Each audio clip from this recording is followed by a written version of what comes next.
એટલે કોના લગન હે શેરીમાં?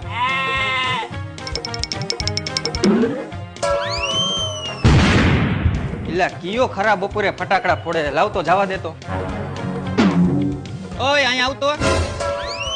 એટલે તું ફટાકડા કાં ફોડેસ? દિવાળી આવે એટલે ફટાકડા ફોડું હું. આ તો ફટાકડા શેરીમાં ફોડવાના હે. તો હું અમારા ઘરમાં ફટાકડા ફોડવાના હે? હે બોલો. હવે આ બુદ્ધિ વગરનાને મારે શું કેવું?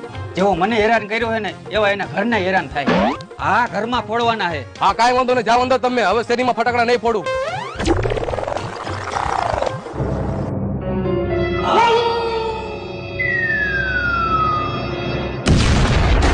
મેં કઈ ખોટું કર્યું? એને જેવું કીધું એવું મેં કર્યું. હેપી દિવાળી.